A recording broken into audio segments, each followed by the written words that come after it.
Hello, it's gone. Hello? Hang on, let's see. Just went to updates. Right, hello everybody. Welcome again to another attempt at doing a live cast. So I'll start. We'll kind of start properly recording in a minute. Just to kind of say before, thanks for joining us. Obviously, not going to be too many people actually this time. It's obviously mid IB, so it's probably a little bit quiet. But we'll do like the actual record kind of during this of the podcast. If you're watching it back, hello. And if you listen to the podcast and you're watching this to try to find some new information, you won't find anything except maybe a few screw-ups by myself, Nick and Anthony. But anyway, you'll be able to just see kind of behind the curtain us talking, hopefully us not slagging people off, right, Nick? But yeah, hopefully it'll be vaguely... Not this time. Vaguely useful and vaguely interesting. Yeah, fair bit to talk about today. We'll get going in just 8 seconds once I've got everything ready. Are you guys almost ready? Anthony and Nick? Yeah, all good here. Do you want to? I'm sorry, this is very clerical, but do you want to like tweet out the? Yeah, the I did. Oh, did you? Oh, I didn't see it. Perfect. I'll just retweet it there just to give it a kick. We're very professional, as you can see here, guys. We definitely have the feeling. But yeah, thanks for joining us. And we will ready. We'll kick off. All right. 3, 2, 1. Hello. So we're back in the second week of international break for another live edition of WGTA. Today we're having a look at the talismans, having updated the data and had a look at the trends. Hope some of you will have seen it, but if not, fear not, we'll go through it and we have plenty to talk about. I'm a bit jet lagged, and as you can see, I have a bit of a flesh wound, but I've come for a 75% yellow flag to be here tonight with these guys. I'm joined today by Nick and the familiar youthful face of world traveller, Irish football expert, FPL Stag. First up, how are you there, Nick? Yeah, I'm very good. Thank you, Tom. Enjoying the international break. It's a nice little reprise from FPL action. Yeah, it's been all right so far. The international break, not too boring. England have been doing well. It's coming home again. We've got a tournament. We're in a semi-final again. So, yeah, things are going well. Maybe not for Ireland. I don't know, Stag. How are you? Guys, it's great to be back on again. Thanks very much for having me. I'm joining you tonight from the land of international sporting contrast. Ireland are playing Denmark in our final Division B Nations League game for at least a couple of years because we've already been relegated. Meanwhile, the nation is still toasting a victory against the All Blacks at the weekend in rugby, probably sealing our place at the top table in world rugby. So it's a bit of an odd position to be in at the moment as an Irish football fan, sports fan generally, being at the top of the world in one thing and falling through the floor in another. So, yeah. Well, good to have you on, even though if you are at a state of, in between trepidation and delight by the sounds of it. Just say again who we are. Of course, you've got this list. You can find us on Twitter at WGTA_FPL. Use Spotify, SoundCloud, or whatever you'd like to listen and subscribe. And we're joined by at FPL Stag today. And on today's pod, we're going to be talking Talisman, looking through the data we've gleaned with the help of Mitchell Sterling, which is stay up front. So thanks very much for pulling the data for us and being part of that, Mitchell. And trying to talk about how this concept can help you guys as FPL managers. Forgive me at any point. Looking like I'm falling asleep. It is on +8 my time at the moment. Cool. Nick? Yep, sounds great, Tom. And thanks, guys, for all those who have submitted questions. So shall we start on then with the game week reviews quickly? So would you like to start, Stag, as our guest? How are you doing this season and how did you get on last weekend? Things are starting to come together again for me at the moment. I'm now at an overall rank of about 47k on 764 points. That follows 3 consecutive green arrows that have hauled me back into contention really in all of my mini leagues and everything. I was outside the top 400k before this pretty decent run through the end of October and the start of November. So I'm hoping to continue that upward trend. Last weekend itself, the last game week it was fine. Like it was nothing special, but I think I did better than most people nevertheless. I'm trying to remember exactly how many points I got, but I can't remember off the top of my head, so I'm loading up the page to answer that question properly. But it was a fine game week, I guess. I didn't have the likes of Rondon who went off, but I did captain Salah, and I did enjoy a good 9-pointer from Pereira at the back, which is always nice to see. So yeah, a pretty decent game week. That's pretty decent. Yeah, I mean, I got 62, took a -4. It was a green arrow for me. It was a bit of a small green. I was a bit down in the dumps last game week after having like quite a massive drop and a pretty poor overall week. I think it's my worst of the season with only 51. So 62 was a nice surprise, sort of back into the green arrows, even if it was a small green arrow. I got points from Guerrero, Captain Salah, Fraser. I mean, Robertson at the back smashed it with a 12 points with Alonso as well. It would have been a lot nicer had I got my double Wolves clean sheet, but unfortunately now snatched away from me in the last few minutes in the most awful fashion as well. So yeah, that was pretty painful. I think Doherty was on for free bonus at one point as well. So all those points went about sort of 10 or 12 points odd in the last 5 minutes of the game, which would have been a really good green arrow if I got those points. So yeah, a little bit disappointed by that. But, you know, we're careering on, onwards and upwards, so they say. And Tom, yeah, you beat me again, didn't you? So a little bit more of a gap building between us now. Yeah, I achieved La Decima. Stag, you will like that as a Spanish football expert. I got to 10 green arrows in a row, and now up to the top 50k, which is okay. After a bit of a nightmare start of the season, like the last 10 game weeks and the first 2 game weeks, like 2 completely different sheep. 63 points for me. Didn't take a hit. Rolled my transfer. Captain Salah as well. Had Robertson in the back. Had Alonso. Had Aguero, and I had Kennedy, or Bro Potus, as he should be known while we're on this pod. He's second on my bench with an assist because I decided to play success over him. But at the end of the day, you can't complain too much. Another kind of steady green arrow and 2 free transfers to play with, which has been kind of all the rage during this international break. But it sounds like we're all doing okay, and me and Stag are actually like perfectly level, aren't we, in terms of points at the moment? Absolutely, and transfers made. And in 2 leagues, I'm above you and you're above me in a different one. I don't really know how that works. I don't know. I think if it was like on a vertical, we'd both be like kind of a box, wouldn't we, in the same one?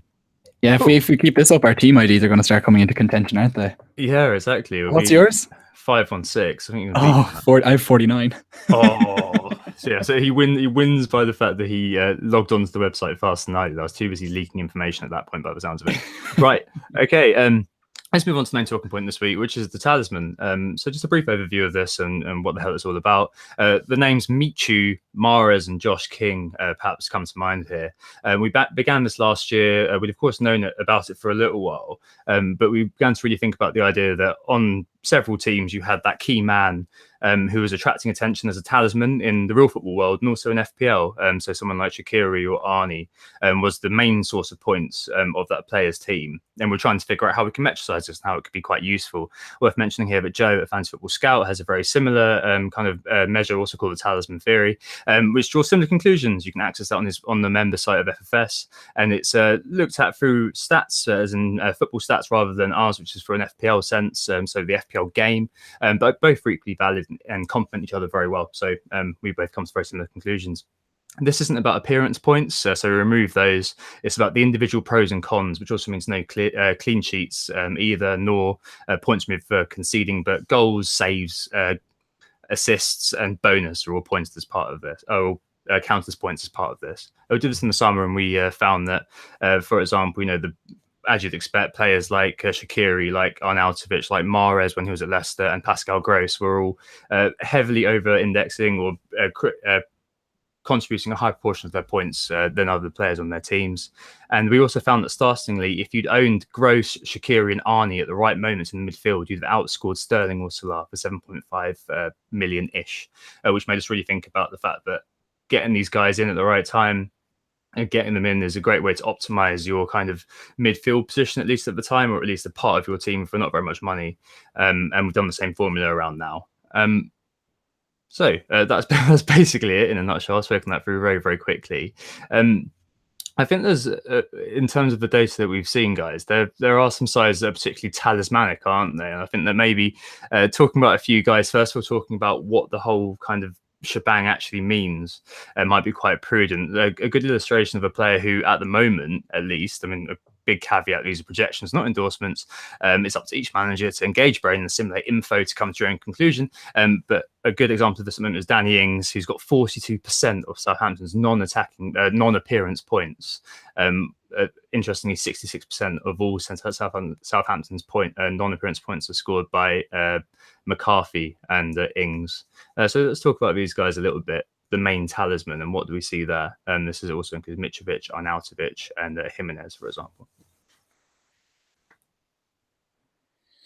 So I'll start if you like. Yeah, I think Danny Ings is definitely an interesting case because of his price point as well. He's very affordable, and a lot of those other guys you mentioned as well are all very reasonably priced. Mitrovic. I think I owned him obviously earlier on in the season, and he proceeded to blank every single game week. And Arnautovic for West Ham, he's definitely proving to be West Ham's talisman, and looks like he's going to be key for them this season. And then you've also got the likes of Jimenez at Wolves and Callum Wilson, of course, at Bournemouth. All these guys are all very, very relatively well priced. You can afford them. You can fit them into your team quite nicely. And and then they bring you points as well. Half the price of the likes of Harry Kane. So Harry Kane's obviously 12.5 million roughly, and very expensive to afford. And when you can fit a talisman from one of the sort of mid-priced, sort of mid-table teams, then I think it's very effective to bring these guys in. Starting, I guess, with Danny Ings. So he's had 42% of Southampton's points so far this season, and that's quite an incredible stat actually when you look at it in terms of the talisman for Southampton. But then I looked a bit deeper into Southampton and saw that my man Pierre-Emerick Højbjerg was the top scoring midfielder for them currently, and with only 8 goals so far. How much can you read into Danny Ings being someone who's essential for your team? I don't know. I think I'm still a bit iffy about bringing him in because there's clearly not anyone who's creating the chances for Southampton at the moment. You've got Bertrand and Cedric, and they're getting a lot of crosses in, but there's no one really that's creating chances in midfield. And I think for a player like Ings, if you're looking at Ings, or maybe even Charlie Austin's been a former favourite of ours from Southampton, you kind of need to have someone who supports him, and that's what I think is great about Callum Wilson. Callum Wilson is Bournemouth's talisman, but they've also essentially got a talisman in midfield as well in Ryan Fraser. With Wilson's had, I think he's had about 28% of Bournemouth's attacking points, but Ryan Fraser's only just behind with 23%. So I think those two complement each other very nicely. Whilst with Ings, you don't really have that midfielder player who's complementing him. The likes of James Ward-Prowse, for instance, haven't really ever stepped up their game, and the likes of Redmond are probably too selfish to sort of create chances for Ings. Yeah, like the thing, I've looked into Ings a little bit more myself, and I wasn't even sure if it was recording. The thing with Ings is that whilst he is second in FPL for goal involvement, he's involved in 71% of all Southampton's goals. Only Jimenez is better than that at Wolves with 73%. And whilst his minutes per goals per goal attempt in the box is very good, it's 30.6, which is on a similar scale to Mo Salah. Aguero has a much better one, but about gets a minute goals, or gets an attempt in the box every 21.6 minutes. For Ings, it's around 30.6 minutes. So in a statistical sense, the thing about Ings is that things do look good, but if you watch Southampton for even a second, that's what breeds the doubt in them. Like, kind of touching on what Nick was saying, that the thing with so many successful talismen like Siggy and Gross last season would be the two best examples that we have, really, is that they have so much more responsibility in actually creating the chances that they like make for themselves. They create chances for others too. They drop back, they get involved. So there's so much more scope then to pick up points. Look, and as well, in their cases, they both had more set piece duties than Ings has now. The thing about Ings, and I think this is what takes away from him as even a candidate to be a talisman in the true sense of the word, is that he's really just a poacher. He has a similar time played to the likes of another one of this year's talisman, which is Arnautovic, but he has 80 less touches in the final third than Arnautovic. He has 55 penalty area touches, but that's 21 less than Arnautovic's 76. So what you end up with is like someone like Ings, who on paper looks like a great talisman. His expected goals are good because his chances tend to come close to the goal. But the fact of the matter is that expected goals only tells you the story of how good a chance is statistically. It doesn't actually tell you about the likelihood of scoring it, if that makes sense. It's quite different. And so because his chances are rarely born out of him actually dribbling or taking multiple touches. They're just first-time shots or contacts quite often. Just 11 of his shots, 11 of his 33 shots are actually considered as individual efforts by Opta. For reference, that's 17 out of 31 for Arnautovic, 34 out of 48 for Salah, perhaps indicating just how one touch or singular touch like finish his sort of chances are. And I think that's what differentiates him from other talisman that we've seen before is that his chances are very much just quick shot, go, whereas he's not creating the chances themselves. Ings' numbers in that sense are a bit like Aguero's, and that 21 of his 54 chances are considered as individual efforts. But the fact of the matter is that Aguero is Aguero for a reason. He is the best poacher in the world, always was, before Guardiola converted him into a slightly more involved player. I think that's why I don't like Ings overall as a talisman, nor as an FPL asset. I've sold him. Yeah, no, I definitely get that. But I think the point with these guys, to some extent, despite the fact you can, consign Danny Ings to the dirty underwear hamper, is the idea that because they're fairly cheap, especially at the moment, last year it was, as I mentioned at the beginning, a little bit more about the mid-price midfielders, moving them around. The guys who are coming out on top in terms of the talisman ratings, apart from Martial at Manchester United, we'll talk about a little bit later. Got Arnautovic, Mitrovic, Ings, Wilson. They're all mid-priced strikers, and Jimenez as well, actually, and they all kind of fit an area that you can move around the assets fairly easily, and especially in accordance with the fixtures. So I think maybe if you are saying, we're not definitely at this point not saying buy Ings. But I think what we are saying is that if Southampton do, so between games 23 and 28, they run to a good set of fixtures, then maybe you'd be looking at him as the talisman to be getting you those points that maximise that cheap position and make sure you're playing that player within that time frame, if that makes sense. In terms of other players in this area, one guy I think who is public enemy number one at the moment, but still exists very heavily in these is Mitrovic. I think he's maybe worth just having a chat about quickly. Because as Nick mentioned, quite a lot of us did bring him in. I did get a goal out of him against Watford way back when, but he's had 15 attempts in the last 6 games. Has 13% accuracy, which is the lowest of all of the regular forwards. And he scored no goals in the last 6. But with Ranieri there, could he be used a little bit differently, and could he recover? I think that may be worth just talking about quickly, especially because in game week 17 and 20, so over Christmas, they've got West Ham, Newcastle, Wolves, and Huddersfield in a nice kind of free home game sort of stretch. Nick, Mitrovic, would you ever consider him again, or Stag indeed, if you want to jump in? Yeah, I'll jump in first here. Oh, okay. No, go for it. Oh, okay. Well, I think with Mitrovic, it's just that I think we have to throw out all the stats that we have and everything we've seen and just start again. We have to see what actually happens under Ranieri. I think that with Ranieri coming in, his early objective has to be to try and match what happened in the second half of Leicester's title-winning season, where they turned around from outscoring opponents to just minimising the opponent's chances and then hitting them on the break and actually getting a few narrow victories instead. And I think that's got to be the blueprint, considering how Fulham have been hemorrhaging goals and chances all season so far. So with Mitrovic, I think he's suddenly gone from, okay, we had a fair amount of data to look at, and we could see that he was isolated up front, he was really struggling, he was inaccurate. And now we have to see how he's being supplied by the Ranieri system. And so with that in mind, I think just everything about Mitrovic is just a massive question mark at the moment.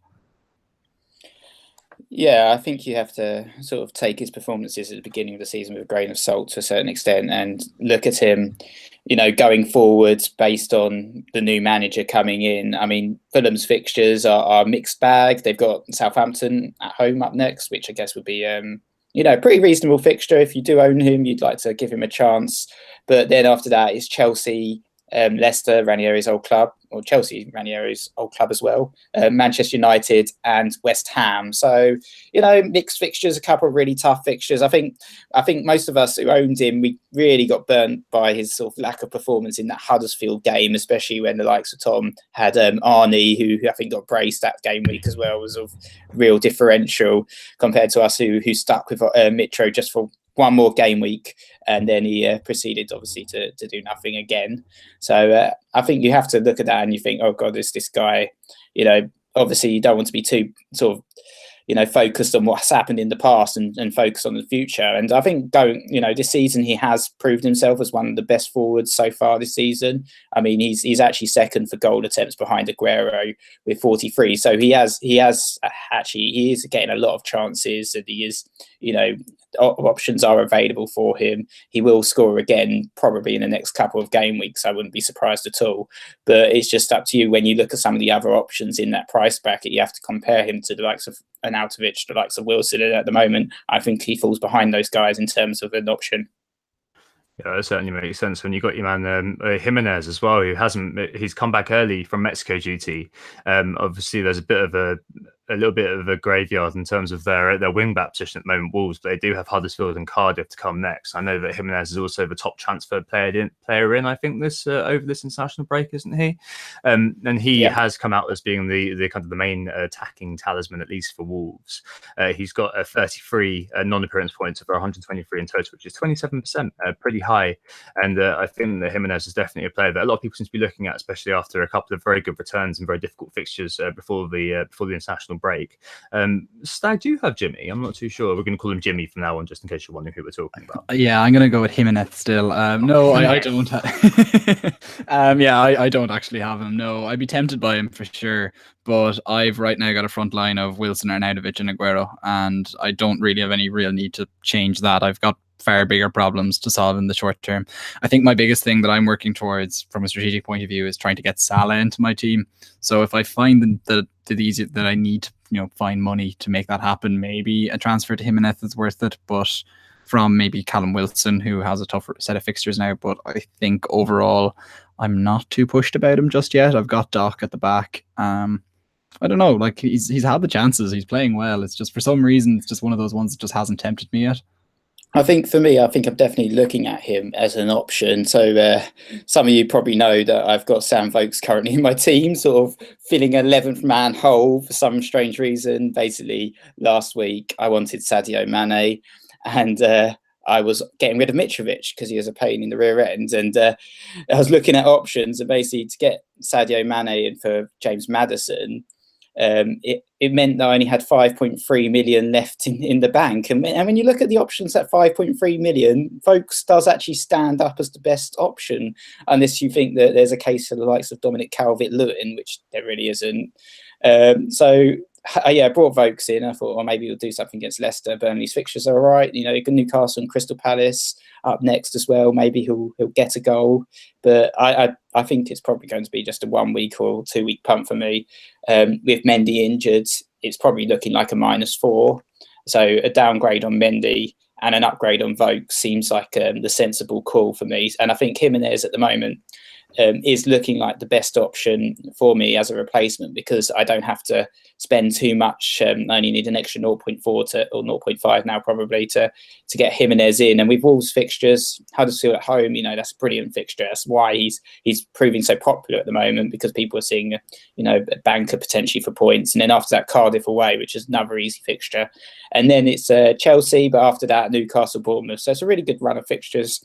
It's just, for me, the only thing that I'm looking at is, do I really want to triple up in Wolves? It seems a bit aggressive to triple up on a promoted team, but they're not like any other promoted team, are they? You look at Doherty's stats, for instance, going forward, he's one of the most aggressive defenders in the box, and Jimenez, like we mentioned, he's looking like really good money for goal attempts. He's fourth for all forwards with 35 goal attempts, only behind Kane, Mitrovic and Aguero. Yeah, definitely. I think Jimenez again fits into the landscape of being one of those players you bring in when they have particularly good run of fixtures. Next two do count as that. A little bit mixed over Christmas, but between game weeks 24 and 29, I didn't play any of the top 6 teams, so that might be a good time to be looking at him. You mentioned Jimenez's stats. He's level with Arnautovic at West Ham in terms of attempts over the last 6, and Morata as well, who had quite a spectacular miss actually on international duty with Spain the other day. Can't buy a goal at the moment, can he? Well, he can, but when it's not going for you, it's just not going for you, is it? Arnautovic again, a little bit of doubt over him, but still one I think that you'd definitely be bearing in mind given the fixtures. So I'm not going to talk about him too much. What I'm interested in quickly before we move on to the spread scorers, as it were, and we will speak about Martial a little bit later on, guys, just in case. I've seen a few people mention him already. Are the teams that, as Nick mentioned at the top, you've got Ryan Fraser and you've got Callum Wilson at Bournemouth. You've also got Richarlison, you've got Siggy at Everton. I think it's interesting to just quickly mention these guys and talk about how maybe they could be used against each other almost if you were playing in a mini league or playing a sort of strategy to climb. So, for example, if people have Richarlison, would you then buy Siggy? How would you approach that, guys? Is that more based upon where you are, or is it just based around the player? How do you see that? I'll go first though. Looking at the two of them, I think with Richarlison, I'm kind of feeling that he's the essential one that Siggy isn't. Now, I know Siggy in terms of scoring has started to catch up in recent weeks, but I still think that when you've got an out of position striker on your hands, marked as a midfielder in the game, harking back to the good old days of when Josh King stole the golden cleric from our hearts and was absolutely phenomenal for Bournemouth. I think it's nice to have one of those out of position strikers again, who clearly has the talent and the skill to score goals in most games. So I think I'd go for him over Sigurdsson, and I wouldn't see going for Sigurdsson over him as some sort of tactical ploy. I would just see that as a fool's errand. With regards to the Bournemouth pair, I think you've got a far better argument there, especially when there are some other options to look at in that third striker / second striker slot at the moment. We've gone from, at some points last season, having basically no viable third striker to having quite a few of them, or second striker to having quite a few of them genuinely to consider. And perhaps then if you don't have Wilson, or you want to get your rival doesn't have Wilson, then yeah, that's absolutely cause to have him instead of, let's say, Ryan Fraser's. But even with them, given how well they've played so far this season, there has been a cause for doubling up before now. I think the fixtures are really turning against Bournemouth over the next while, with Arsenal, City and Liverpool in their next 4 games, but you never know. They could still keep it up.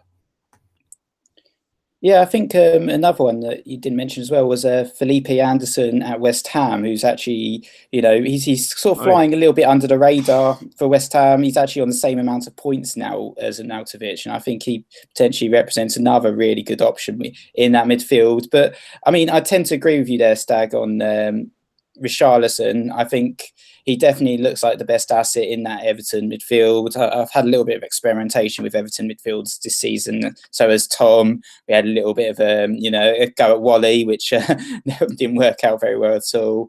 I also owned Sigurdsson at the start of the season, and he didn't do too much until I sold him when he sort of hit his rich vein of form. But he is definitely sort of one of the leading chance creators within the Premiership, and he's been a quality asset, FPL asset for a few seasons now. But I think with Richarlison in that sort of out of position midfield role that he's playing now, at the front of Everton, I think he's definitely a really good pick and probably the best of the bunch there. Unfortunately, I don't own him, but I would like to perhaps think about how I could fit him into my team. And at 6.9 million currently, he's definitely affordable, and he's playing a similar role to what we saw last season as well, with Zaha and Arnautovic, that were both classified as midfielders last season as well. And no doubt Richarlison will be a forward next season, but we should definitely appreciate him and use him as much as possible whilst we can. Obviously, for me, I had him when he got sent off, but that's just bad luck. It's been sort of bad luck for me all season with midfielders, but you live and learn. Yeah, absolutely. No, I definitely feel it with Richarlison for sure. It feels like he's reaching a level of ownership now. I know it's really boring to say, a lot of people don't like it, but he's definitely reaching a level of ownership now, especially in the engaged manager world, that anything he does contributes to me exceptionally dangerous. In the next 3 out of 4 games, they're at home against teams they really should be beating. There's obviously the Liverpool, the Merseyside derby in between, but they've got Cardiff at home next, which many people are looking at defenders for, of course. Liverpool in game week 14, the Merseyside derby. Then they've got Newcastle and Watford both at home around that kind of crazy 14, 15, 16 game week. So that'll be definitely a time when, if you don't own Richarlison, you're going to be a little bit worried, I think, about not having him. The Bournemouth pair, I do have Ryan Fraser. I did sell Callum Wilson for Arnautovic a little while ago. For 2 game weeks ago, I think it was, wasn't it, Nick? I got rid of him for. And with Ryan Fraser, I'm beginning to look at him a little bit and thinking, well, I do want Anthony Martial. I think that maybe it was a case of the fixtures begetting the form of Fraser to some extent. Like if we're really looking at these players as kind of commodities rather than kind of men that we're being faithful to, then maybe we should be thinking, oh, there's no room for sentiment here. Maybe it is a case that I get rid of him. He's got 2 good games in the net 7, and one of them is Huddersfield at home in game week 15, which is sandwiched between Man City and Liverpool. Will he play midweek? Can he do that? I don't know. That game kind of screams Stanislas and Ibe to me. Great stats, of course, but they were done in a great run of fixtures. It's a tough choice. I may kick that one down the road to next week, but I am considering getting rid of him in the near future because of those fixtures turning. Shall we move on then to some of the bigger teams and how talisman theory affects them. So I'm thinking Man City, I'm thinking Chelsea, I'm thinking Liverpool. Obviously, last season Liverpool completely different. Mo Salah scored 1% of all FPL points on his own, which is absolutely crazy. But this season things are a little bit more spread out for these teams. So Aguero, for example, he scored 18% of Man City's non-attacking points. You've got Kane scored 19% of Tottenham's. Mo Salah scored 21% of Liverpool's this year. Eden Hazard actually scored 23% of Chelsea. So a little bit kind of more weighted towards one man here. But I guess what's the key message do you think with these guys, with these more expensive players that we're going to be less inclined to be moving around? What are your views on those? Let's go for Stag first. Yeah, you see, as you say, it is kind of, that's the key thing, isn't it? Is that they are more expensive players that we're less likely to be moving around, and that kind of very much changes the whole entire perception of them as FPL assets. Because with your talisman type players who are occupying that maybe midfield slot or a mid-price midfield slot, like you even illustrated it quite well in the talisman column this week yourself, Tom, how if you'd swap between the 3 different talisman at the perfect times throughout the season, how many points you would have scored or whatever. So inherent in having them is the idea that you probably hop off them and ditch sentiment, a bit like you were just talking about there with Wilson, that you throw sentiment to the side. Whereas with these elite players, it is about keeping them. It is about getting your Raheem Sterling rising, riding the price rise and having him as a differential when budget starts to tighten on everybody else in the second half of the season, and you're able to hold him because you bought him at a cheaper price. And I think that's probably the key to an awful lot of these players, is how the budget starts to affect teams in the latter half of the season. I think I've felt in the last few years that when the wildcards came around and the double game weeks came, a lot of my rivals in mini leagues were able to afford another premium player more than me because they had that extra 2 million because they held one of these big players sooner. Whereas, for example, last season, to just continue to give anecdotal evidence, I had Mo Salah and ended up selling him when there was that time around Christmas where he had an injury and he missed like 1 game week or whatever it was, suffered hugely in terms of team value, like 0.8 or something was what I lost. Yeah, exactly. And it was just complete and utter anarchy from there, trying to make up for that for the rest of the season. So in terms of the spread of points, to address the question properly, I think what you've just got to be conscious of is picking the right player early on. And when you are making that investment, to be sure that you're going to want to stick by it. So let's say I've gone with Sterling in the City midfield. That probably means I won't be opening the door to De Bruyne. I probably won't be opening the door to Sané anytime soon. Like, the only thing that I could see myself conceivably doing is having to do a move to one of the other elite players to take advantage of fixtures, a la Hazard, who is about to come into a pretty decent run. Yeah, I think that's interesting. I think with Manchester City, I think they almost have to be viewed in a completely different light to the other teams in the top 6, just because of the sheer amount of points that they've accumulated so far this season. I think it's particularly pertinent. They've actually had 321 non-appearance points, which is nearly 70 above Chelsea, who are second with 254. And that just shows the strength and depth that they have in their current squad. The likes of Sterling, he would be a talisman at any other club. But at Manchester City, Pep can afford to rotate him. He can afford to, have a run of fixtures where he just decides to randomly start playing Sané and Mahrez and save Sterling for the cup games. And, whilst FPL managers will be furious and perhaps Sterling will be a bit peeved off, they still get 6 goals in every single game comfortably, probably. And I think it's the same with the likes of Kevin De Bruyne, who arguably is one of Manchester City's talisman. He's not been around all season, but it hasn't affected them in any sort of way. They're still, comfortably thrashing every single team they play against. It's almost like they don't really need him because they've got a, like-for-like replacement who's performing excellently in Bernardo Silva, who's just come in and, smashed it. So I think Manchester City, especially whilst we talk about Aguero being their talisman and he's key to sort of our FPL teams, he's one of our key assets. It could easily be the case that, Gabriel Jesus suddenly starts performing better in training and Aguero is inexplicably dropped for a couple of home games and, all the managers will be screaming blue murder. Whilst with, I guess, some of the other clubs, Spurs, you're not going to see Harry Kane dropped anytime soon. He's always going to be playing at number 9. Llorente maybe knocking on Pochettino's door, but Pochettino's pretending like he's not in the office. So I think you see that a lot with Harry Kane. He's very key to them. He's the main man. He's going to play every single game. Same with Chelsea. Eden Hazard Chelsea in particular as well, because they're in the Europa League.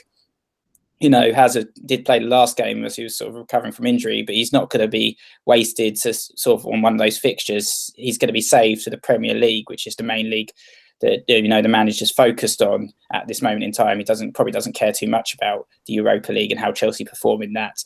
So Hazard is their talisman, and he won't be rested. You won't, unless he's injured, he'll play every single Premier League game this season, I'd imagine. And like I said, it's the same with Kane. Whilst with Manchester City, you'll see more rotation. Liverpool, to a certain extent, they do have a little bit of flexibility, but you're still going to probably see Salah play when he's fit, unless it's against, you know, a really easy game or something, or he's got a knock. Yeah, I think so. I think at the end of the day, because of the high price, these are the players which carry the highest kind of psychological risk in some ways to get rid. Even though you have, sticking with Harry Kane, for example, it's probably one of the worst kept secrets that he doesn't like. He's coming back to some vestige of form. So over the last 6, for example, he's had the same number of attempts as Aguero. But, you know, at the same time, we've got to look at the fixtures coming up. So you have, for example, as is well vaunted, game week 15 onwards, they don't play any team in the top 6 until game week 21. So it's a very good run of fixtures over Christmas. Kane, the 90-minute man.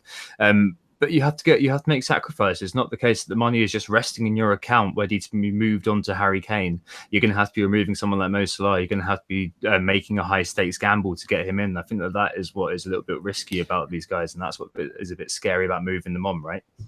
Yeah, like I think the one thing as well that maybe it's just a good time to shoehorn it into the discussion is with those Liverpool and Spurs assets, particularly since you mentioned it there about the fixtures, is that they actually have very tough fixtures outside of the Premier League, and they're both Spurs the only place to watch the Champions League in London this season.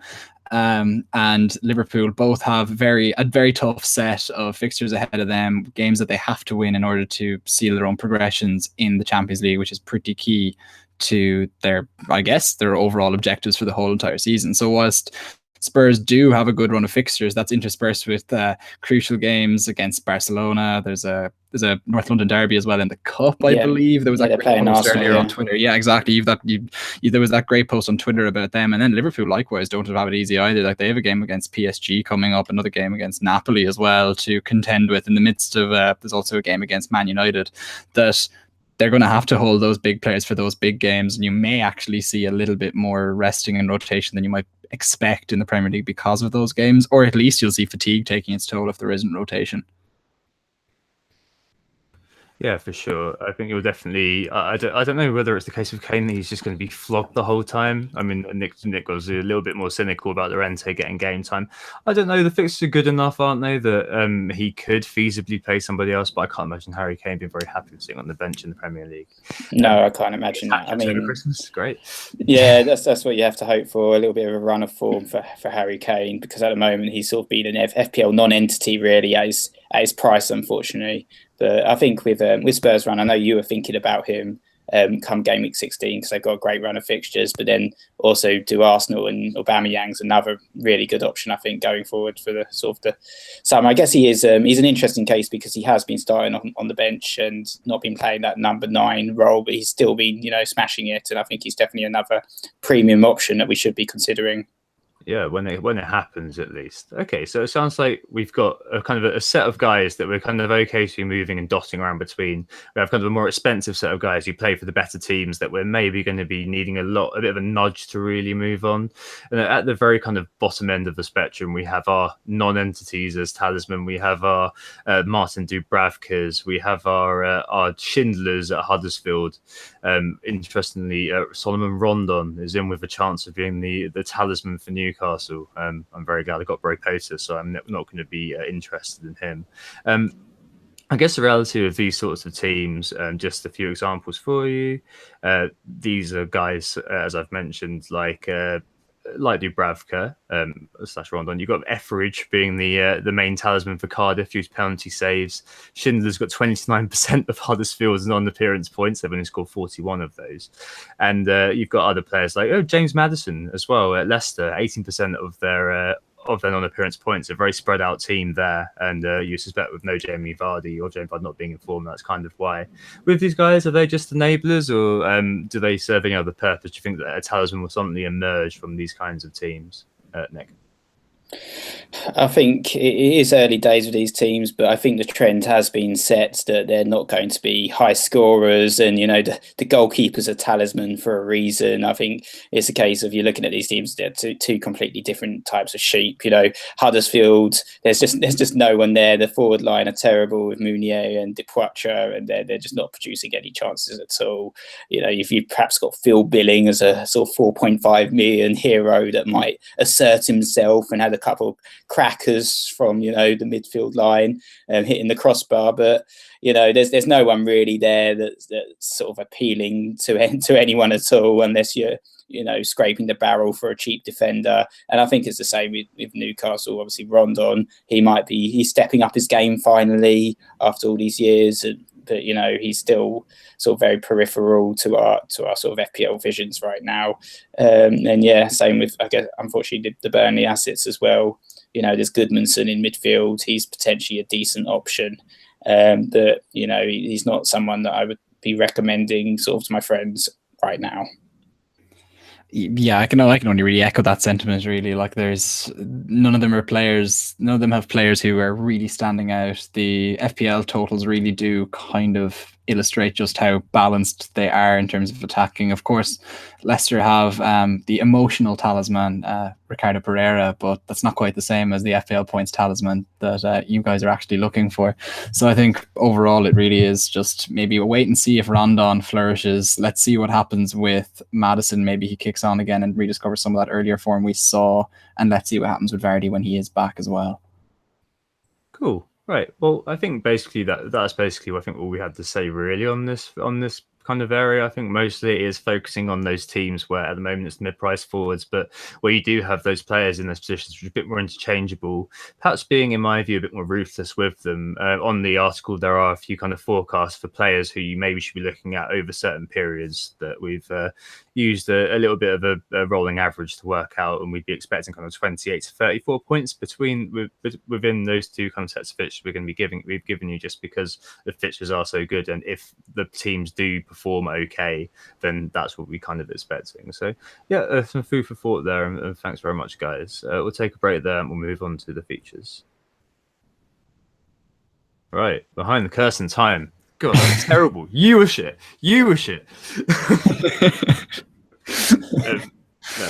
nice work. Hang on, let me just see. I don't know what's even here anymore. So quite a lot of good stuff there.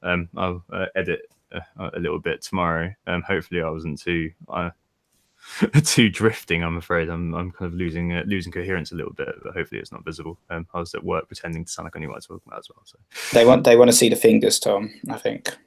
That sounds really dodgy, Nick. So someone asked how your hand was. All right. Yeah, it's not very good. So basically the story is that I was out with some friends in Lan Kwai Fong, which is the main kind of drinking area in Hong Kong. And my friend Jeremy, who lives out there, who's on Twitter actually. And we're all kind of hugging goodbye, and I don't know how. Maybe someone pushed us over. Maybe we were just all kind of drunkenly being too happy, and we all kind of fell over. I had a gin and tonic in my hand, as I want to do, Always. And the gin and tonic obviously split everywhere over my hand. And I didn't realize at the time, but I got back to the hotel. I was like, "Oh no, this is not stopping bleeding, and that should really not be hanging off." So I was the archetypal British guy in the hospital. Boozed up Brit abroad, Bruised up Brit abroad at 3 o'clock in the morning, just being like, "I'm so sorry. I'm not this guy. I promise I'm never this guy." And you have the nurses going, "Yeah, sure you're not. You stink of alcohol and you've got a massive bleeding hand." So yeah, it was really painful and a really annoying night. And I was awake until like kind of 6 o'clock in the morning. I was so knackered. Just kind of ruined my last Friday in Hong Kong. Oh, so embarrassing, basically. But yeah, having the stitches out in a little while. But I had 75% plague myself. Luckily it wasned my face or some other kind of vital organ. Was just. So you think you'll be fit for the weekend then? Yeah, I'm not going in goal though, Nick. I was struggling to play Red Dead, which is even worse. So no, that's the problem, isn't it? That's what's upsetting me the most. I can't play FIFA either because this I've got like a cut right there. So annoying. Right, should we take just a minute and then? Yeah, sounds good.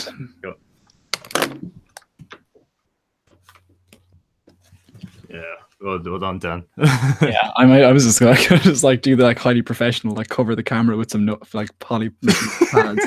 There we go. I'm in the dark. All right, back in a second. All right. All good, guys. Yeah. Well done, Dan. You got that right. It's an interesting time when you're kind of a little bit jet lagged and not really with it.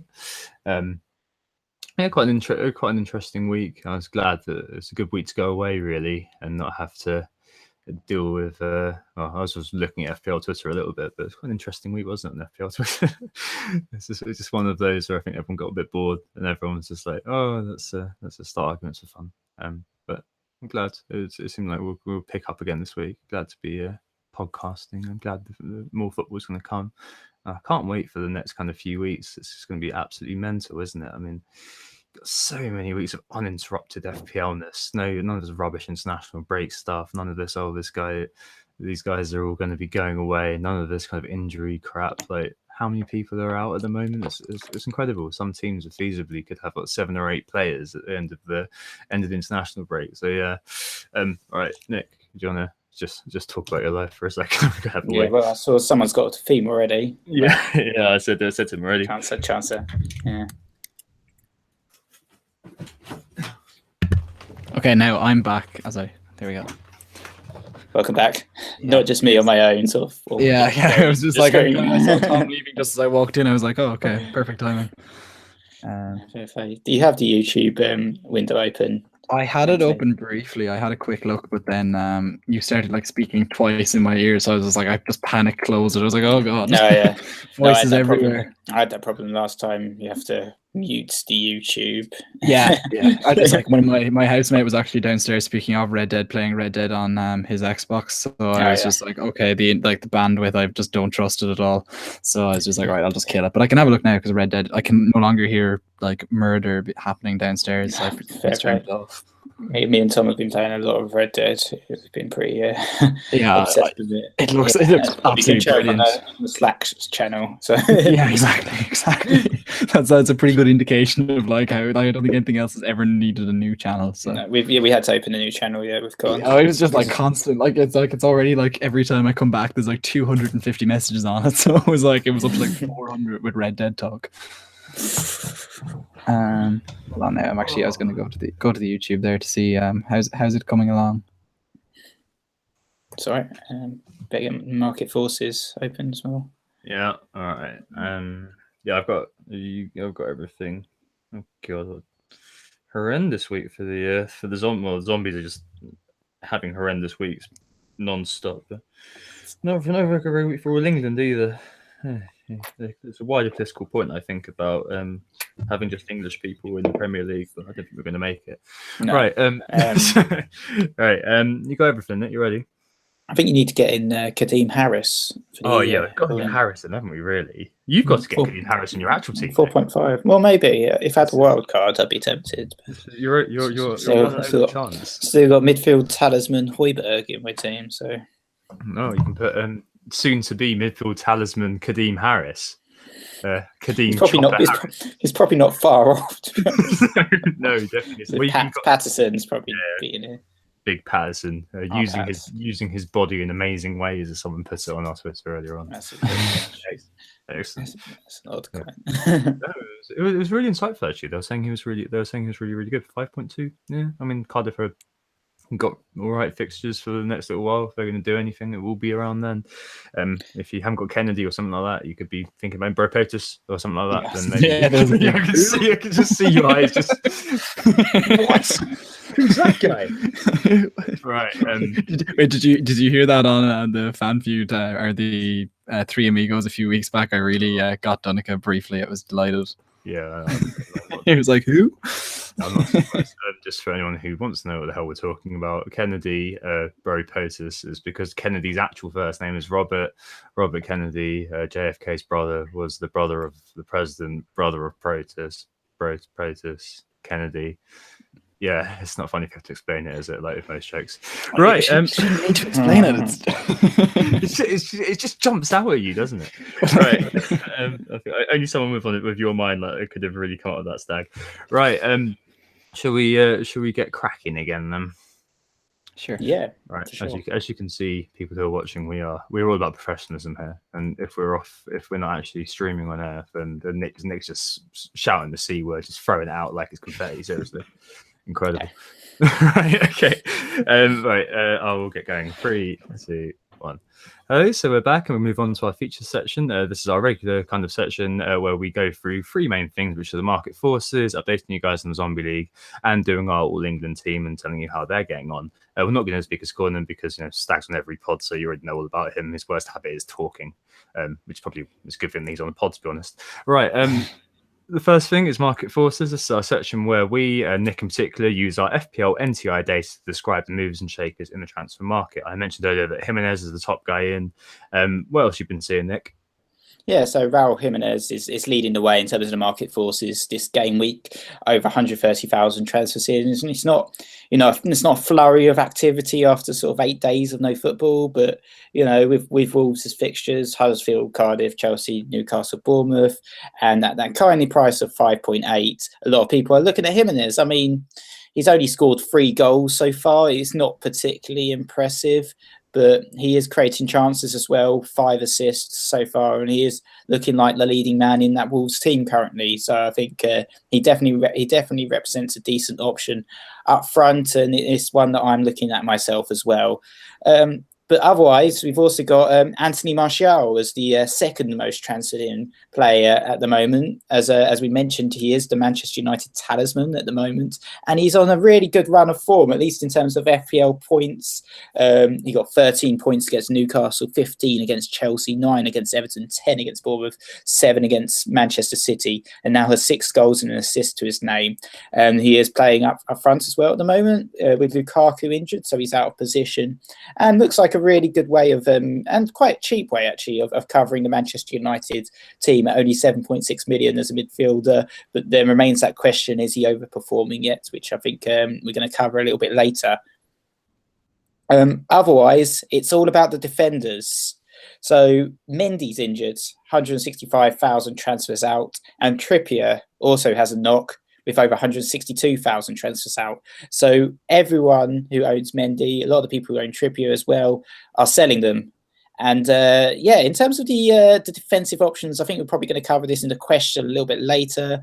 But the ones in terms of the market forces that are driving the most attention actually are the Liverpool lads, Robertson and Trent Alexander-Arnold. So Robertson's actually risen now to 6.5 million. So he represents quite an expensive outlay for a defender now, but he has been performing brilliantly this season. I've had him since the start of the season. It's been fantastic for me. He picked up another assist and 3 bonus points against Fulham at home. And Liverpool have a really good run of fixtures, Watford, Everton, Burnley, Bournemouth. And I think he's a really good option. But Trent Alexander-Arnold, if you want to save 1.5 million, you can get in TAA. And I think he's a really good pick as well, to be honest. For 1.5 million cheaper, he's been on set pieces. He's quite attacking as well, creating lots of chances. But the question remains, is Lovren going to get more game time? Is Gomez going to be shuttled onto the right-hand side? And is TAA going to miss out occasionally? No, definitely. You've also got your man Van Dijk scoring a fantastic goal for Holland just now. 27,000 transfers in. Probably going to be the 90-minute man in that Liverpool defence, isn't he, over time? But I'm not too surprised that people are casting around for a Mendy replacement. Maguire, one that I forgot even existed, has been sold by 75,000 people, which is quite interesting. And Lacazette's been gotten rid of by 55,000. Laporte is the other guy who's been brought in for Mendy, of course, for 86,000 people. I think it must be all those sort of England fans that have suddenly logged into their FPL teams over the international breaks and seen that Maguire and Trippier are injured, and then got rid of them for the likes of Laporte and Robertson.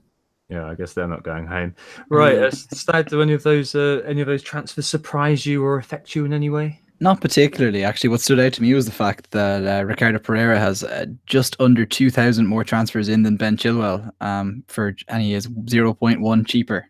That pretty much stood out to me. Otherwise, it's really is as you were, isn't it? It's pretty predictable what's going on in the market at the moment. I think the by far and away the 2 biggest moves that are happening are a lot of transfers in for Jimenez and quite an awful lot of them for Anthony Martial. And then an interesting, I guess, given his price, an interesting amount of activity with Sergio Aguero as well. So, yeah, but it's pretty much predictable, isn't it? There really isn't anything. There isn't anything too fascinating. But I guess it's kind of mad to see 26,000 extra transfers in for Pickford as well. That's a lot for a goalkeeper, I would imagine. Just a given game week. I don't think people are going to be getting rid of him. That would be the England crowd again. Yeah, big George, George. Putting a performance against USA.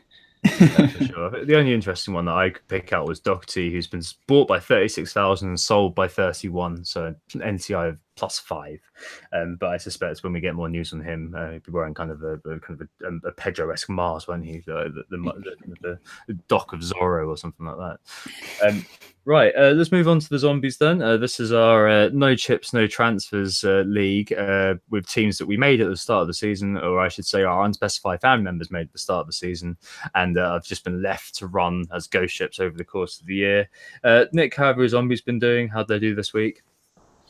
So it was actually a green arrow for them. They got 52 points, which it's not a high scoring game week for them, but somehow managed the green arrow. There's another case of Michael Keane turning up for them, David Luiz as well. Mahrez and Kane got 5 points each, and Captain Salah, the main people that brought the points in this game week, were still undergoing a bit of an injury crisis with likes of Vertonghen injured and likes of Bailly as well not playing. How about yourself, Tom? How are your shambling zombies doing this game week? It's a shambles of zombies, I suppose, is probably that way of putting it. I've got your man Ricardo Pereira Stag. He got me a 9-pointer, which I was very happy about. Azpilicueta with a 6. Other than that, absolutely nothing. Captain Aubameyang did well, got appearance, nothing else. Ben Mee got a clean sheet. Yeah, not very good. Only 34 points for them. In the zombie league itself, it's all changed. At the very top is Zombieland with MP, 759 points this guy's got, so he hasn't touched his team throughout the course of the season. He's ranked 56k, which isn't that bad at all. Players such as Mo Salah and Andy Robertson in the back doing the business, and Bernardo Silva getting him 10 points. In second, it's Zombie Mango, Rob Hayes with 59. Falling down to third, last week's leader, Marino Broin, 38 weeks later with just 43. Yerry Mina came on and got an assist for him, his first points from him this year. In fourth, it's at Blue Carefree, Navin, 63 points. Hazard captaincy throughout the course of the season. Didn't go too well this week, but having Robertson and TAA as a double up at the back went supremely well for him. And finally, rounding up the top 5, it's a 4 to 5th for Zombie Storheil. That's Thomas Storheil, just 35 points. Another Aubameyang captainer like me, but only able to field 10 men after injuries to Tompkins, Madison, and Bednarek, who didn't play at all. But yeah, not really looking too great, is it there for our zombies at least? But at least the top 5 things are still moving and shaking. How many points do your zombie teams have overall? Sorry to blindside you with a question. I've logged into my one for the first time. I'll give you a chance to get your rank while you're looking. Oh god! Overall, mine has got 496 points, which is absolutely diabolical. Okay. I have 496. Well, what are you on? 166. 466. No, 566. Oh, okay. Mine are on 611. So that's a pretty credible. Yeah, about 2.1 million overall rank right now. It's very interesting to see like what my mindset was on game week 1, in that my team has Salah, Mkhitaryan, it's Aubameyang who's captain, it has Jimenez all right. I do have Laporte. De Bruyne is just sitting there on the bench eternally, and I have De Gea in goals, and of course Man United they only got 1 clean sheet so far this season. Yep. I've got an example of failed talisman theory with Diego Jota in my team, not doing very much at all. Yeah. What did you get this week then, Stag? So just this week I had 39 points. So pretty impressive stuff there. Yeah. No, I think it's just interesting to see how far away we've moved from the start of the season. Thinking, well, that'd be a great team to. I think what my zombie team represented was me picking the opposite of what I picked for my game week 1 team, if that makes sense. So whichever striker I went for, I think it was Aguero. I was like, right, okay, fine. Then it's Aubameyang in this team and that sort of thing, and it hasn't worked out at all. Fair enough. No, fair enough. I think maybe next year it'll be a case of having test and control, like one where I just just have the same team game week 1, and then one that I actually manage, and then both being the same. I get my unspecified family members to copy what my team is. It might be quite good rather than having some sort of random team that I put together at the last minute. despite the fact I was running it. Why was it? Oh, anyway, the final thing this week is the All England team. Obviously, they're doing very well in the Nations League, not so well in FPL. 41 points for them. TAA at the back, their biggest kind of scorer. Captain Kane came through with an assist. But other than that, it was blanks galore. Walker, Barkley, Milner, Josh Murphy and Glenn Murray are some of the key culprits for that. They're doing okay. They are just outside 1.5 million, so not doing that amazingly. But they've got a few more points than the zombie team at least. Also, two FTs going into next week. So we'll see what we can do with those, and hopefully be able to make some changes for the better. Right, let's take another artificial break there, and we'll go on to the community section in just a minute. Cool. That's good. I'll like reorder that so it sounds like you were just we did our zombie teams and then it was like, oh, and my zombie team is this. Yeah. I wasn't sure whether you I started quickly like scrambling for my phone. I was like, oh god, I'm sure I've got one. What even was the password of that thing again? I couldn't remember whether you had one or not. I couldn't even remember what email I had it assigned to, so I tried 3 different emails. All you could see was me on my phone for ages, just tap trying to get it to go. It's definitely your mum's account, right? It's nothing to do with. It's FPL Doe's account. Yeah. That girl. That girl. Yeah. Cool. FPL Doe. Let's hear more. Yeah. Oh, right. Those are 2 completely different stags. Don't get your antlers in a twist. I'm just going to grab a drink quickly. I'll be 2 seconds. Yeah, we'll get the stag gif out again. Stag.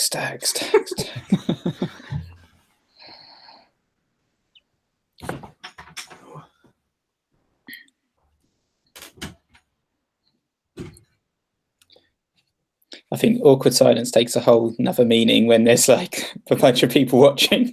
I know, yeah. It's just like they're just sitting there watching us. It's kind of, I wonder where they are right now. You know, that's what I kind of consider in these moments. It's just like, what are those people who are doing? Comment what you're doing, because what else am I doing? But I might as well just read. Yeah, it's like, I'm sure the answers aren't going to be too great. But... Oh, and then there's the Xmas meetup is on the agenda. Are you coming to that? If the people who are watching want to fly me over, if there happens to be a pilot, I have an exam the day before and I have another exam the Wednesday after. But if that's fine, someone in the FPL community wants to fly me over and fly me back, you can fit in a quick, a fleeting visit to watch some football, watch some Thai football, talk some FPL, and then fly back to Ireland. Head back home again for a tax exam at 6 o'clock. Tax law. This is an annoying one. Yeah, so yeah, probably 4 exams this Christmas, so it's not too bad. But yeah, dear God, that's not fun, is it? Really? Don't be doing that. I was just on about the weekend meetup thing that you guys are having there in December. Yeah, Friday. I was saying that if someone was watching, wanted to fly me over and fly me back, then I'll go. But otherwise. Maybe not. Maybe you should start a Patreon. Yeah, we haven't quite had an FPL millionaire just yet. Yeah, maybe. Just to do like a Patreon of just giving. Stag is creating a flight to London to get boosted up and home. Most importantly. Top tier. I will personally say hello to you on my Twitter account. Yeah. Right. Let's move on, shall we, to the final part of today. I've got a little bit of Martial to talk about as well. Nick, you do your contractually obliged. We're back in a couple of seconds. All right. Yeah. Ready? Yeah. So we're back, and it's time to catch up with the Who Got the Assist mini league. If you want to join the league, our league code is 516-441. So so top of the league this game week, it's still Guy with Wijnaldum Levio Salah with 70 points, which is a pretty decent score for the game week. He's now totaling 896. So yeah, it was a game week rank of 98k. So that's really good because it's quite a low scoring game week. And in terms of overall rank, he's now at 7th. He's now 7th in the world, which is absolutely brilliant. He's in for a chance of winning the whole thing at the moment. He's got the usual culprits scoring the points. She went for the double Chelsea defence, which perhaps was the differential this game week, with Alonso and David Luiz, 8-pointer and 9-pointer. Robertson with 12, Fraser, Salah, Aguero, his main point givers. And he actually benched Jimenez, though, for the 6-pointer. But he'll probably be playing him next game week. So he's set up well for next game week. There's a few people, though, challenging him. Iron Laddie's Kurt Goodwin still doing very well with 63 points this game week. Captain Salah also owned Robertson and Alonso. Aguero and Fraser, same scorers as my team, but he's doing much better than me. In third, it's Marwan El Manoui with Odin Force 5000 XL, scored the same as Kurt, but he's 13 points behind Kurt at the moment, but still doing very well overall. He's 53rd in the world right now, so yeah, doing brilliantly. And then making up the top 5 or top 6, so to speak, is Keita Moyhart, Ashley Humphrey with a 64-pointer. He's only 1 point behind Marwan. And then 2 people sort of joint 5th on 856 points. We've got the Koyata kids, Matt Frisky, and Uruguay Errol Ravindran, who got 67 points this game week. So well done, guys. All of those, all the top 10, all the top 50, all smashing it so far this season, having a brilliant season. I think in terms of the guy who's 50th at the moment in the league, he's actually ranked 1,614th in the world. So lots of people doing really well in the league, which is brilliant. Yeah, nice one. Well done, guys. Just to mention, as we were just mentioning in the break, for those who are watching, the FPL Christmas London meetup is on the 14th of December. So we and MathSafe FPL, Peter Blake, invite you to this year's one. It's at 7 p.m. at the Marylebone Sports Bar and Grill, just outside Marylebone Station. Do let us know if you can come, either by email or replying to the Twitter. I'll retweet that at some point. But we've got quite a few people going, and I also have a room booked out for everybody, which should be quite good fun. I'll get a platter or something, but yeah, it should be quite a good night, and always good to go and meet and chat FPL with lots of other people. No games, but I'm sure we can do some drunken last minute transfers. Right, let's move on to the questions this week, guys. Only got a few of them. I think they're probably going to be fairly predictable. The first one actually is a bit of a different one to normal, which is one that I actually asked on Twitter just because I was getting more and more interested in what people's view on it. Anthony Martial is what it's all about. We were kind of mentioning him a little bit earlier on, and now is the time to really talk about him. People on one side of the coin were saying, "Oh, he's in form. I'm definitely getting him in." On the other hand, you have people saying, "Oh, he's overperforming. I'm not going to buy that guy." The difference is what? Like, what is the difference between the two? I was genuinely quite interested in this and hearing people's opinions, because I was beginning to think it just depends on how you frame it. If indeed, Jonty said when FFS Joe, when he responded, said this is very simple. Overperforming applies to informed players that I don't own, and inform applies to overperforming players that I do own. Quite a few really very good responses along those lines. A particular one that I really liked was Mr. James Hadari. Underlying stats good plus returns good equals inform. Underlying stats bad plus returns good equals overperforming. Underlying stats good plus returns bad equals underperforming. And underlying stats bad plus returns bad equals out of form. So an interesting one just to talk about quickly, especially in terms of Anthony Martial, if we can, just to give us a little bit of a touchstone. But I guess starting with you, Nick, what is the difference between overperforming and inform? Is there one? Well, I think when we talk about overperforming in an FPL perspective, we're talking about high-scoring players that perhaps don't quite deserve all the points that they're getting. I think particularly in the last game week, I think Martial was quite lucky to return points. I think owners were quite lucky that Edison decided to go for a ridiculous challenge and give away a penalty, because I don't think Martial was looking... From watching the game, Martial wasn't looking very impressive. He wasn't creating a lot of chances. He wasn't getting forward too often. Manchester City were dominating that game, yet Martial still returned with a return. And I think in terms of Martial's performances, he's definitely been smashing it all season, especially in the last 5-6 game weeks. If you owned him, if you brought him in 6 game weeks, you'd be laughing right now, because you'd have seen sort of several, you've seen so many returns in a row. But when you look at Martial's actual underlying stats, he's not quite up there in terms of goal threat compared to some of the other players out there. I mean, in terms of his numbers, like, he's only had 14 goal attempts, which is the same as the likes of Will Hughes. It's the same as the likes of Decore at Watford, and it's less than the likes of Kovacic and Pritchard. So, you know, it's not particularly great underlying stats in terms of actual big chances.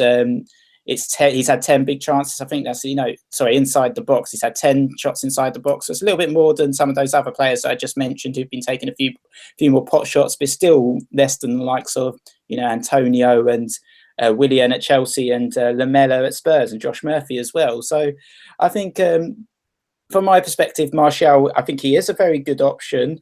He's out of position at Manchester United, playing up front. He's very nicely priced. Manchester United also have some pretty decent fixtures: Palace, Southampton, Arsenal, Fulham. I think he's definitely I definitely think he's someone to consider in your midfield, and I would definitely not say don't get him in. I'd probably recommend him if you're looking at players around that price. He's one of the main picks, but I'm just saying, I think for me, he's been a little bit lucky in terms of the returns he's got compared to his attacking output.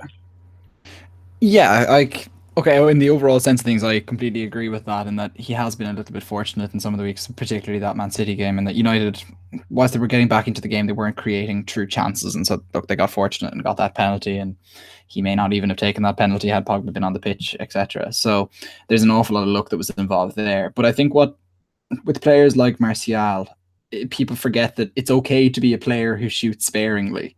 In that, okay, in the last 4 game weeks, he has scored 5 times from 12 goal attempts, from only 8 attempts in the box. But that's not necessarily a bad thing either. Like, he is a player that we always associated with being quite clinical, and I think people need to measure it up that there are different types of players too, and not to forget what that is. And that I don't think you can attach these fairly simplistic equations like the ones that you listed off there earlier to every single player and expect that they stick the same way. And that a player like Mo Salah, as we all know, because he always loses his bonus points because he's always making a note of attempts, whereas the likes of Danny Ings is probably the complete contrast to that, where he does nothing but take his shots that usually at least end up going on target, and he isn't as wasteful, and so he finds his way into the bonus points when he gets a goal, whereas Salah obviously doesn't. Martial is probably in that Ings category, except coming from midfield, and I think that's what makes him that little bit more interesting. That said, he is playing for Man United, and United have been struggling in terms of just pure creativity. Martial has created chances for himself in some ways by just being the sort of class player that he is. However, he has built up time now, and he has shown that he is in form by my metric, which is a completely subjective thing. There is no real test to it. So with that in mind, I think that, Martial is definitely someone you should be considering. Yeah, I kind of think the differences between black and very, very, very dark blue in terms of how we compare these two words, isn't it, really? There is obviously the way you focalize it, which is that it's easier psychologically to say, oh, this player's overperforming, I'm not going to be interested in him. But I think it's every manager's worst nightmare, isn't it, that you transfer a player in when he's been doing very well and then he starts blanking. And you've got a few kind of cautionary tales, don't we, of players like Barkley this year springs to mind as being a player who was doing really well for a little while. People transferred him in, and then suddenly he just dried up. But I think essentially, what Stag you were saying is correct. Like, you want players who are overperforming in your team, right? Like, you want players who are, for however you measure it, blazing a trail at the moment. Like, it's gambler's fallacy. You kind of think, oh, he's got to stop scoring soon. Sometimes you do see with players that they do stop scoring. Other times, the names that we've mentioned at the very top, Mahrez, Michu, Josh King in the second half, 16-17. These are players who, like, for whatever reason, did sustain that form, and to some extent, the fixtures do back that up. Like, you do have, as Nick mentioned, a few decent ones in the immediate term, but the ones that really draw my eye, and maybe why I leave and kick the can down a little bit, are that between game weeks 18 and 25, they only play Tottenham of the top 6, and that run also takes in the away game against Cardiff and home games against Huddersfield, Bournemouth, Brighton, and Burnley. So if he does feasibly keep continuing to perform over this kind of next period, obviously if he's injured, this is all moot. But if he does continue to perform, by that point, he could be 8.1, 8.2, and you end up with a situation like you were saying with Stag, having Sterling early and people who want to buy him later having to pay that a bit more. Like, the reason I'm looking at maybe removing Fraser for him now, although it may seem a bit contentious on paper, is that kind of idea that maybe Fraser's time has gone, and maybe it's time to look at somebody else. I'm not sure whether I'll do that this week. It's a big decision. I may want to kick that down the road. But there's definitely a case of Martial, especially, to be looking at him and thinking, well, he is a young player who's now emerging and has the trust of his manager and is playing like where we will be wanting him to play. He's 7.5 million. He's not, a 10, 11 million player. It's fairly low risk at that category because there's a lot of people you can move around if it doesn't work out for whatever reason. But yeah, I do quite like Martial. I'm really thinking about it. And if Mourinho basically says, I was speaking to BNM Bernardo's Maldonado about this on our Slack, like if Mourinho does do a no negative on him, if he doesn't mention him as being part of the injured party, then I'll have a big decision to make on Friday. But I think it's definitely one that I'm looking at and thinking like with Arnautovic, jumping on him just a week or two early. Like if he does score against Crystal Palace, that'll be it. Like everyone will jump on. So why not get those points myself quickly while I can with 2 free transfers? Yeah, and for the doubters in Martial as well, just one quick thing to add. For those who are doubting it, there is a very perfectly square bit of dirt on the window for them, and that Martial overperforming versus his stats isn't necessarily a new thing for us. Like Adam Hopcroft had a very good tweet just earlier today, Monday, pointing out that over the last 5 seasons, including this season, Martial has overperformed versus expected goals by 55%. So okay, we're way above 55% overperformance at the moment, given he scored 6 goals off 2.41 expected goals. But that said, he is a player who tends to outperform his stats anyway, which is what a good striker does. Like the other players who join him in that list, for example, are Eden Hazard at 39% and Harry Kane, just to pick a selective other one, is plus 18%. So I think dismissing, again, maybe this is going back to my idea of you can't just attach the same idea of form to every player, is that Martial is a player who tends to outperform his stats compared to other players. Yeah, exactly. I just think the word overperforming has taken on a negative spin, and maybe it shouldn't. Maybe it is just a statement of fact that the player is overperforming, and that's not a bad thing. Right, moving on to the next big question, which is, of course, Mendy replacements. We've had lots of questions about this, been rumbling for a while. We have no self-respect whatsoever if we're looking at Laporte or looking at Digne. God, what sheep we are. But lots of different examples have been given. Will Bill asked about Chilwell. But a very good question on this came from Alex Ball, who asked if the fact is with Mendy, we've now got an opportunity to start to get smaller at the back and start to move the money forward. Is it a good time to kind of batten down the hatches and have Alonso and Robertson as our 2 big guys and pushing the money forward, looking at TAA or something? And could there ever be in the future a case to just have TAA perhaps as being your kind of main man? In terms of Mendy replacements, guys, what are you looking at and how are you looking to kind of move from this point? I know, Stag, you don't have him, so it's more of a kind of what you'd be advising owners to do. But Nick, you've got Mendy. What are you thinking of doing with him, and how's that going to help you? How would you describe that kind of strategy going forward? So yeah, I'm a bit annoyed, to be honest, that he's injured. I was going to hold him. I know a few people, and there was a bit of a debate about whether people were going to be selling him anyway. I was definitely going to be holding him with Manchester City's next 3. They were quite appetising. West Ham, Bournemouth, Watford, before it's Chelsea and Everton. So one player I was thinking about swapping Mendy out for was Laporte. Unfortunately for me, he's a little bit too expensive. He's now gone up to 6.0, and if I want Laporte, I can't do my Vokes to Jimenez move because I can't afford Jimenez. So Laporte is out the question personally for me, though I still think he represents a really good sort of swap. Some people may consider it a bit of a sideways move, but Manchester City have been defensively very solid this season. Aside from a couple of poor decisions, giving away penalties in the last couple of games by Ederson, they've kept so many clean sheets, and that's a testament to their defence. 7 clean sheets. It could have been 9 had it not been for a couple of scrappy moves by Ederson giving away penalties. So I think Laporte, who's been ever present in that Manchester City team as well, is a very good option. The other one I was thinking about, and I'm a bit more nervous about bringing him in, was John Stones. So Stones has actually played 5 games in a row now for Manchester City. He seems to have nailed down that slot as Laporte's defensive partner. But you never know with Pep. Pep might suddenly say, "Oh, it's time to give Nicolas Otamendi, a chance." He's got a tendon injury at the moment. He's 75%, but he did play game week 5 to game week 7. earlier on in the season against Fulham, Cardiff and Brighton. So Otamendi might suddenly get his run of fixtures, or maybe even Vincent Kompany. He's the captain. He seems to be at the beginning of the season, he played a couple of games in a row and seems to be one of the first choice defenders. So that's what makes me a little bit nervous about John Stones as an option, even though I really like him. The other players I'm looking at Dine, much to maybe I'm being a bit of a sheep, as we keep talking about sheep today. Perhaps I'm being a little bit of a sheep looking at Dine, but his stats are brilliant. In terms of chances created, he's had 20 chances created. That's very high. That's almost as high as Mr. Hollabaz, who's had 21 chances created so far.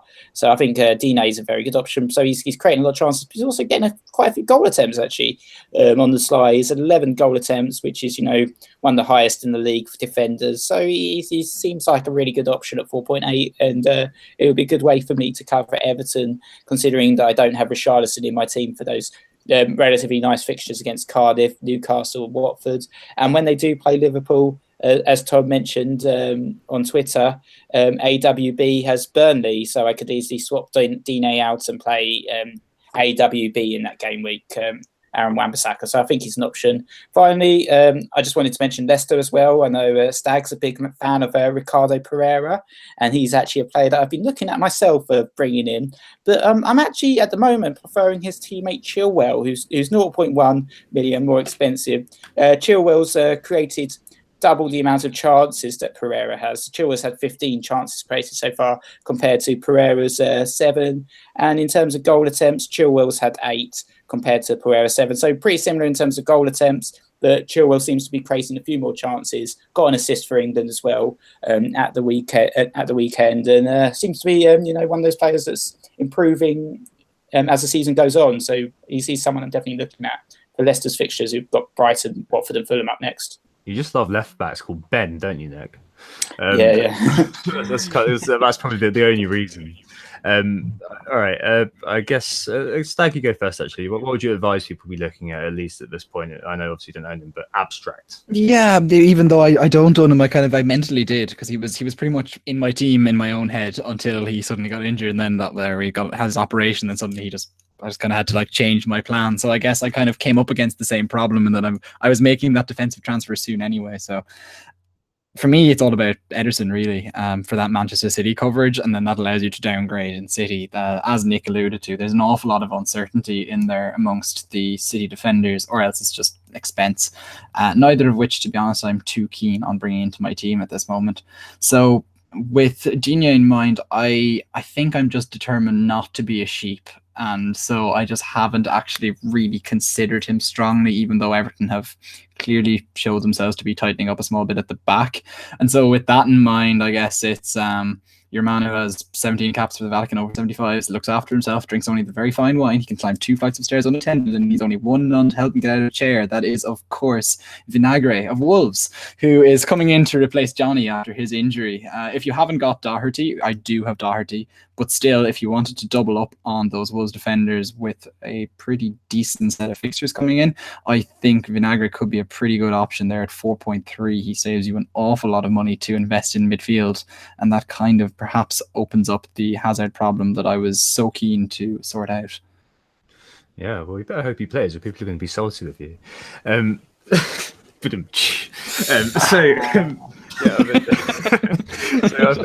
We're done. Good luck. I'll get my coat. I'm out of there. Interesting. No, I'm an Ederson owner. Very happy Ederson owner. Obviously, if you can stop giving away stupid penalties, that'd be great.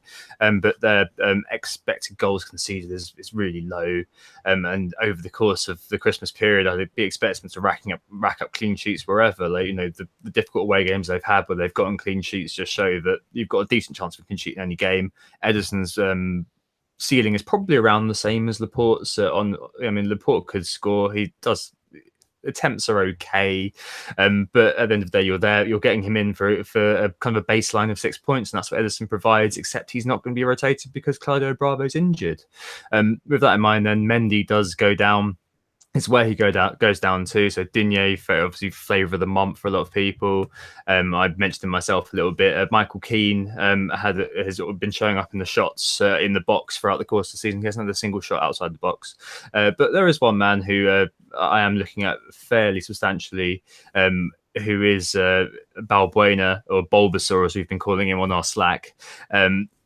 Yeah, I mean, 4.4 plays for West Ham. You're not going to be expecting clean sheets really every week for them, and I don't think I'll be playing him every week. But he's got the fixtures where if he comes off the bench, that's absolutely great. Over the last 6 game weeks, he is top, or joint top with Doherty for attempts. All 10 of them have been in the box. 8 of them have been headers. He's having a shot every 54 minutes. So with the fixtures looking as good as they are. After Man City, they've got a great run until game week 22. They don't play any teams in the top 6. He could feasibly be a great kind of asset at 4.4 to have there. If I've got to play him, great. If he doesn't play, great. If he does have to come on, then I'm absolutely fine with that. And he could definitely free up the money for me to then buy Ryan Fraser or buy Jimenez. Is that right? For success or success up front. So yeah, quite a lot that I can mess around with there. But yeah, I do quite like the kind of cheapening down and going a bit smaller at the back to afford more money going forward. Next question then. We've already answered the Kane question, so I won't ask that. Advice differentials is a fairly interesting one. So Bob at One Green Arrow asked if people chasing from the lower ranks should see and interpret advice differently to those at the top. And this is something that I definitely found last year when I was having my nightmare of a season. But a lot of the time when I was listening to what people were advising, I kind of realized more and more that, oh crap, this is advice for people who are doing really, really well. Whereas for me, I had to really think about, taking calculated risks or perhaps playing a little bit differently. And I just want to kind of hear what you guys think about how advice may be different depending on where you're coming from, if that makes sense. Stag, what do you think about this first off? See, what I think Bob needs to keep in mind is that we've only had 12 game weeks. So there's a huge amount of the season left to go. I think we've seen the template shift pretty well a few times already this season. I would say after the last international break, there was a very definite switch in the template.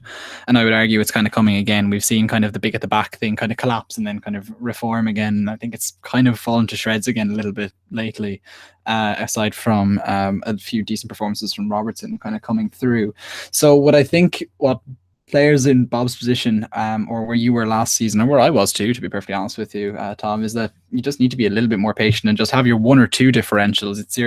It's have your educated guess or educated move, like Raheem Sterling was a few weeks back for a lot of us. It's what Hazard, I guess, and then having blocking tactics for the likes of Hazard when the good fixtures come through. Make sure you don't get yourself caught out rank-wise because you're going chasing points. Again, maybe it boils back to what we were talking about with Richarlison and Siggy earlier. It's just like, I don't think you should look at these things as binary choices where everyone's going that direction, so I'm going to go the other way, because more often than not, you're probably going to be wrong. And even if you get it 50-50 right, you probably haven't gained any ground. So in the end of the day, it just wasn't worth it. So I think really, like, FPL really does boil down to your final 3 players on the pitch, very rarely your first 8 in terms of winning up ranks amongst active players. And so with that in mind, I don't think you should be going too crazy with trying to interpret advice differently or just trying to be somewhat against the advice for the sake of it. I think that's I tend to agree with you completely there, Stag. Though when you look at the mini leagues and when I sort of do my updates, it's quite tough because I talk about the sort of the guys in top 5, and I'm saying, oh, these were their key players. They got points from Salah, they got points from Alonso, they got points from Robertson, and it's the same each game week. They got points from Fraser, and I think actually I've got all these guys. I'm getting the same points as these guys, but I'm not sort of getting anywhere near the top at all. And I think if you really want to sort of make a real punt for it and you want to take a gamble, then perhaps you could go for some differentials, but it is very risky and it is more likely to blow up in your face than not blow up in your face. I think if you go for those differentials, if you say, actually, I'm not going to have Eden Hazard, it's probably a bad example for this season, but it was a good example for last season with Tom. But I'm going to bring in Alexis Sanchez and think that Sanchez is going to be a decent captain pick for Manchester United's game against Crystal Palace, for instance. It's not going to work out. Hazard probably still outscore him even though he's playing Spurs. But, it's a gamble, and if you really want to start gaining some ground, if suddenly Sanchez decides he's going to net a hat trick and give James Tompkins and Mamadou Sakho the worst game of their lives, then you'll be like looking at a huge return and a huge green arrow. So if you're really struggling and you want to take a punt and you don't really care about your overall rank, then go for it, get those differentials in. But otherwise, template up. The likes of Alonso are in everyone's team for a reason. He's on 86 points, and he's critical to own. And you may be stubborn and think, actually, I'm not going to own this guy. I'm going to try and cover him by getting in David Luiz or Aspilicueta, but then you'll be sort of 36 odd points behind the rest of your rivals just on that decision alone. Yeah, I think you're absolutely right with saying the term template up. I know it sounds really, really boring, but if you take your eye away from mini leagues for a moment and kind of think, well, what am I sad about? I'm probably sad about my ORs, not where I want it to be. Just buy the obvious players, have a nice cup of tea, and watch your rank go up over the course of the next kind of 2 or 3 weeks. Like I was 1 million in game week 3, way behind you, wasn't I, Nick? For example, and then quite a few game weeks later, because I've just played a fairly straightforward game in the top 50k. Obviously, it would have been great if I'd have done X, Y, and Z, but you can't really, you got to just think about that as being an ecumenical matter. It's gone now. It doesn't really matter anymore. Now that you look forward, and as the Stag said, you've got so many game weeks left that hopefully, if you just play a fairly decent game, bide your time and do take those chances if they are calculated ones. Don't do mad ones like I did with Sanchez, for God's sake, but do ones which in those kind of final 2 or 3 slots that maybe could be something that could give you a little bit of an edge on those kind of guys who are heavily templated. But it's all a balance, I suppose. But in the short term, just make sure you stabilize your team, as it were, would be my advice. And don't pick mad captains either, which is an awkward segue to the final question and towards the end of the pod, which is captains Taufik El Sharaf asked, who are we captaining this week? And he gives a pile of options like Kun Aguero, Hazard, Martial, Richarlison, Lacazette, Salah, obviously. So, guys, before we do transfers, let's talk about captains this week. Obviously, I think it's probably all going to be contingent on press conferences to some extent. Kun Aguero has been partying in LA, so I'm guessing his strapping isn't too terrible. But equally, I guess we need to hear from Pep how he's doing. But any early captaincy thoughts, guys? Stag first. My armband is currently on Aguero. Just kind of fancy City against West Ham more than I fancy Liverpool against Watford. But to be perfectly honest with you, from that point of view, in terms of the antics during the international break, I'm not really getting too concerned about Salah, who only played 1 game because Egypt had a game called off, nor am I getting all that concerned about Aguero, who just was on holiday for 10 days perhaps. So really, it's going to be a shield pick from me. I have no need to go chasing points now. I had a few slightly left field captains in the last few weeks, or just picking maybe the second most popular captain. I think I'll probably just go whatever the consensus seems to be going with and hope from there. So it'll probably be Aguero. It may be Salah. It's just not the week to risk it. Yeah, I think for me, there's no real standout captain option. There's not a single player that screams captain me for this game week. I think it's a decision between Salah and Aguero at the end of the day. And now Mendy's injured, I'm looking at Manchester City and thinking Aguero is my only actual cover for that game. Whilst with Liverpool, I also have Mane and I also have Robertson. So I'm not sure if I want to go sort of aggressively what I call a quadruple up on a team by captaining Salah as well. And I think I'm probably leaning towards the Aguero captaincy, even though there's a little bit more of a question mark, I guess, about his fitness levels. I think Kun will be my captain's choice. No, that definitely makes sense. As FFS were saying on their most recent mini pod, this is a good week actually for differential captains because there is no standout, so you don't lose perhaps as much. If there's a player, Kun Aguero is playing Huddersfield at home, for example, everyone captains him. You're going to lose out a fair bit. Hopefully there'll be a little bit of a spread this week. Watford, Salah, as well in the mix. I'm looking at Richarlison with that Cardiff game and thinking, there could be something in that, but that to me seems to depend on Sigurdsson being fit, left in the protective boot after the last game, but he really needs to knit it all together. If he's not in, I won't be considering Richarlison. Martial, if he's fit, maybe another one if I do bring him in. But yeah, it's likely to be obviously between Kun and Salah, and I'm actually leaning towards Salah a little bit, just because it's. I think they're both going to probably score equally, and it's probably going to be one of those weeks where no one's going to be any of the wiser. But with Salah, he is consistently performing in some way. He is the midfielder, so he gets one more point. So if he and Kun both score, you're going to get a little bit more from him, tantamount to one bonus point, effectively.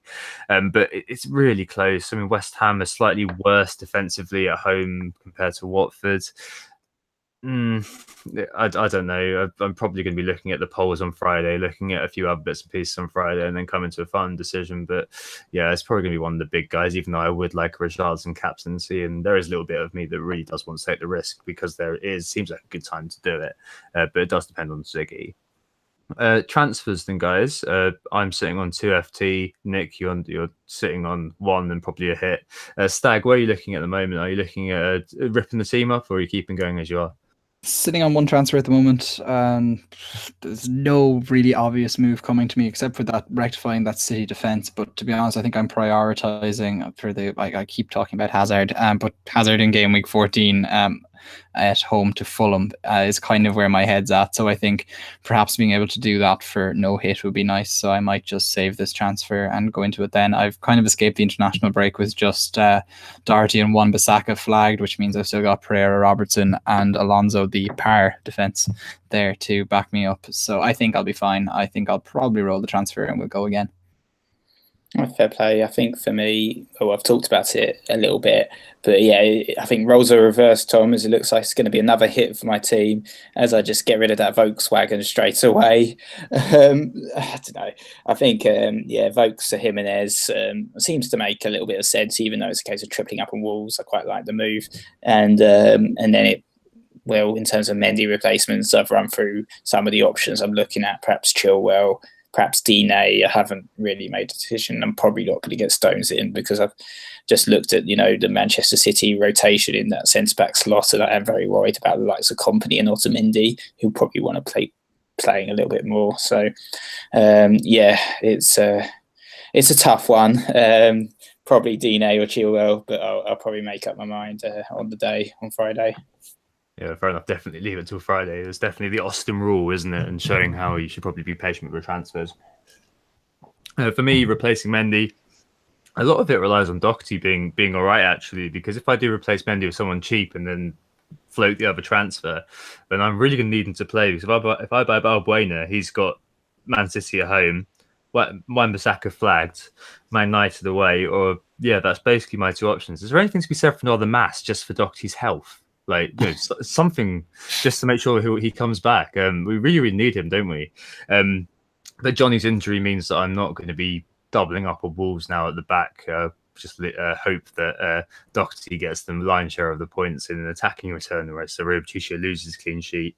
I'm probably going to... It's between playing Kennedy or using both transfers to remove Mendy for Balbuena and putting Martial in, or removing Mendy for Digne or Kino and putting Jimenez in. I'm not too sure yet. Do kind of fancy Jimenez a little bit. He was my kind of hot take pick at the end of last week as the transfer I was probably going to do, but now I've kind of stepped back a little bit from that.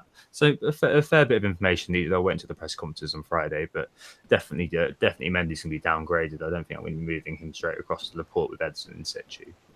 Okay, there's a theme every week. Last week it was Mario Kart, Phil Carter or Mr. Walker Porter. We're not too sure anymore. Back in the halcyon days of pre-international break, got there first, we think.